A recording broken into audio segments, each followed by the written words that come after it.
One of the biggest success stories out of Jamaica is about a guy who saw an opportunity in repairing air conditioners and reselling them. In no time at all, he created one of the largest appliance dealership in the entire Caribbean. Uh, in addition to that, he was able to develop um, a coveted um, hotel chain called Sandals. That guy is Butch Stewart. Now, not every Jamaican is going to be touting the success story of Butch Stewart, and so it may become necessary for a person to leave the island to find greener pastures, and with the hope of coming back someday. But what I want to do for you today is for those who find it necessary to migrate to other countries, greener pastures, so to speak, I want to give some helpful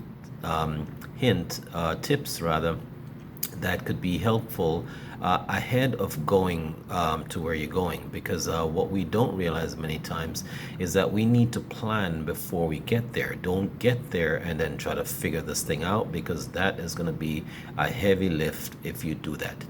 All right. So, what I want to start with is by telling you a couple important documents that you need to take with you. All right. First, if you are a high school graduate, a college graduate, or any post-secondary school graduation, such as a technical school or a trade school, take your diploma, your certificate, or whatever credentials you got from there. Take your diploma, take a transcript, whatever you need, take the originals, leave a copy for someone. All right. Other documents you need to take with you are stuff like your birth certificate. If you have a baptismal certificate, take that with you. If you have a marriage certificate, take that. Driver's license, take that. Professional license, like if you were a salesman and you had a certain license, take it with you. Or if you're a welder and you needed a license to do that, take that with you. Okay. Your vaccination record, take that with you. Medical records, medicines you used to take, from the pharmacy, take those records with you. All right. Another thing is, before you get there, start planning what you want to do. Now, sometimes we make some lofty plans and they're not realistic, but we're talking about making plans. Plan anyway, because any plan is better than no plan at all. So make a plan of what you want to do. Start by creating a decent resume. If you don't know how to create a resume, or you don't have one, start making a note of your work history, where you've worked. Also, make a note of your skills. Maybe you're a good cook. Maybe you're a good handyman. You know a little plumbing, a little electrical installation. You know a little masonry. You know a little carpentry. Make a note of the things. Very like rare skills that you might have developed along the line.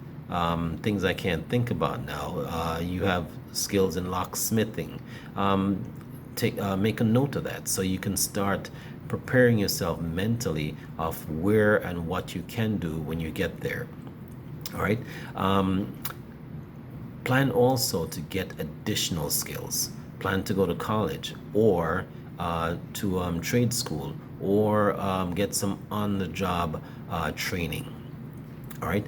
Another important thing is learn how to be prepared, rather, to reinvent yourself. Do not go thinking that the way you were was just perfect and I don't need to change for anyone. Nope, that's not going to work.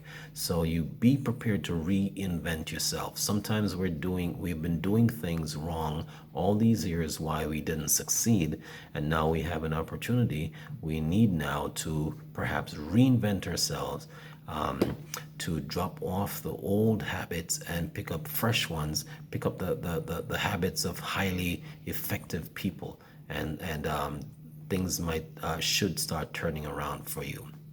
All right. Another thing I want to tell you is this: learn the culture of where you're going. Okay, if you have any cultural biases, in my country, Jamaica, there we have some sensitivity to gender, sexual orientation and stuff like that. You drop that when you go to any of these developed countries that you're planning to make a success of your life with. You do not need to indulge in any local culture, but you must respect it. Okay, respect people's culture. Keep your cultural and social biases to yourself. Live your life and let others live their life. Okay. Another thing is your failed habits that you have before. Shake off those failed habits, acquire fresh habits. All right, look around you, see the people who are succeeding and adopt their habits. All right, do not keep the same failed habits you may have with you. Don't go hanging on the street corner, crushing out weed in the hand middle. That's not going to get you anywhere. Okay, that creates a look of a failed person, someone who's failed before they've even started. Okay, all right. So those couple of things should help you get you on your way. So let me just recap. Remember to take your helpful documents, school records, medical records, marriage certificates, driver's license, trade certificates if you have any. Also, plan ahead, plan to succeed. Make sure you have a good resume or a good record of your work history. Also, make sure you are understanding the culture, local culture of where you're going. If you have any biases, make sure you keep those biases to yourself. Do not go picking a culture war with people in their own country. You must understand that that's a waste of time. Live your life and let others live theirs. Okay?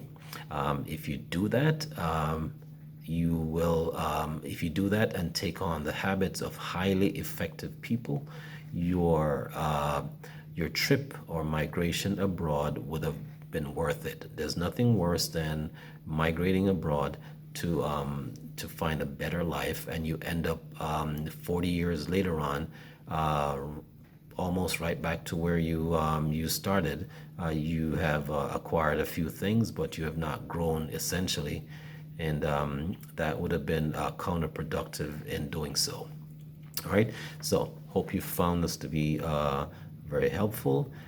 If you like what you heard, please remember to subscribe, like, and share my video. And again, thank you for watching. This is Wake Up and Live with Bob. Thank you.